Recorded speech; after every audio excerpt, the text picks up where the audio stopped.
Que somos capaces, junto con el pueblo, a resolver todo tipo de problemas. Las privatizaciones fueron su gran caja chica, la fuente de su clientelismo. Vendió el país a precio de huevo roto, subvaluó empresas, nos dejó sin sectores estratégicos y descapitalizó el país, porque a los postores les dejó carta libre para hacer y deshacer a su antojo.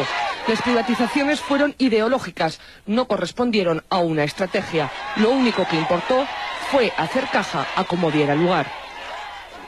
Y esto es lo que se vendió. Electricidad, 68%, agricultura, 35%. De la minería se vendió el 90% de las empresas estatales. En manufactura, el 85,5%. Y de hidrocarburos, el 68%. Todo por 9.221 millones de dólares, de los que solo ingresaron al Estado poco más de 6.000. La diferencia en gastos varios, impuestos, pago a burocracia dorada, saldos de empresas que no pagaron.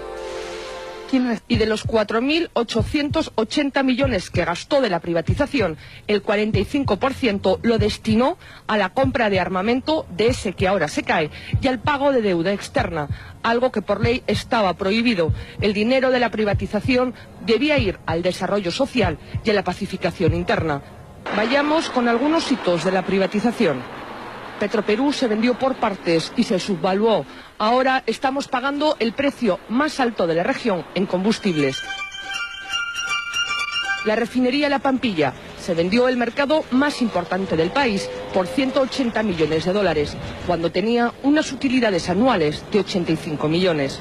Se vendieron los lotes petroleros con reservas aseguradas. Se vendieron los grifos uno a uno, como si fueran papayas. En concepto de alquiler, daban al Estado 38 millones de dólares anuales y se vendieron por 78.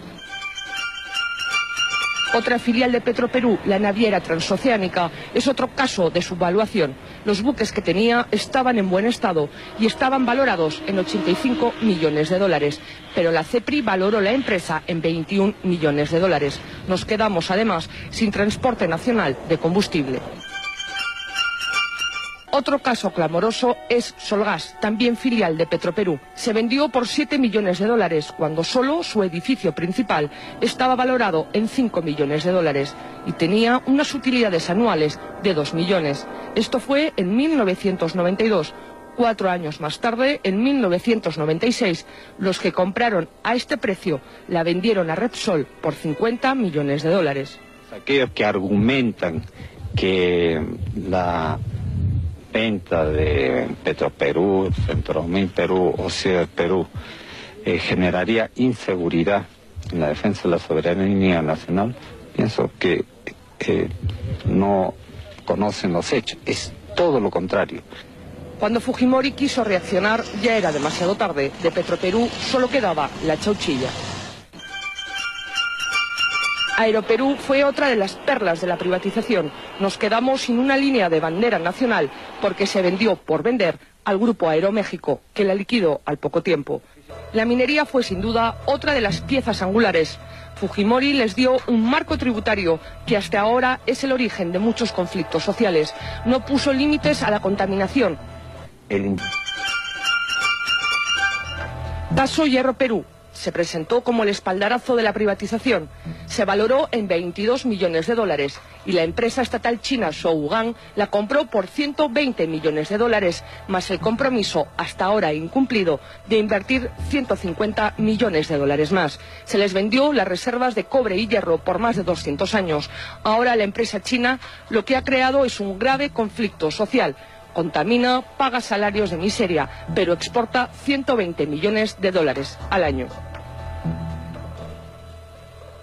Seguimos con la minería. Centromin era la principal minera del centro del Perú, era una empresa integral. Doerram compró una parte, Volcan la otra. En los dos casos no pagan casi impuestos, contaminan, no han cumplido con sus compromisos de inversión y tienen utilidades millonarias. Se vendieron a precio de risa. Por ejemplo, el yacimiento de Cerro de Pasco se pagó 61 millones de dólares cuando tenía utilidades de 20 millones al año. Nosotros evitamos y hemos tomado en este momento el local a fin de evitar que en este gobierno, que ya está en las postrimerías, se llegue pues a una coligación a entregar pues a unidades estratégicas que son de interés del país. Minero Perú también se regaló. Solo un ejemplo, por el yacimiento de cobre de Quellaveco se pagó 12 millones de dólares y el compromiso de invertir 2.800 millones más. Y hasta ahora solo se ha invertido 70 millones. La misma empresa que compró Quellaveco pagó por un yacimiento en Chile, que era la tercera parte, 180 millones de dólares. Y además se privatizó la luz, el teléfono, vendimos la carne y nos quedamos con el hueso. Hizo del país una combi, nos llenó de carros de segunda, trajo las AFP sin condiciones. Definitivamente fue el hombre guantán, cobertura transparente, fondo triturado. Él sí que cumplió con perder una oportunidad histórica. Al fin y al cabo, era un japonés sin respeto por el país que lo acogió. No quiero terminar este mensaje sin agradecerle la confianza depositada en un gobierno que solo quiere servir. Increíble, ¿no? Qué sensación la que uno tiene después de ver esto. Para contarles una anécdota, Aeroperú se vendió en 19 millones de dólares. Solo las rutas de Aeroperú, solo las rutas, costaban 120 millones de dólares. Los tramposos mexicanos, los mafiosos mexicanos que la compraron, encima la usaron para lavar dinero y luego la cerraron. Regresamos.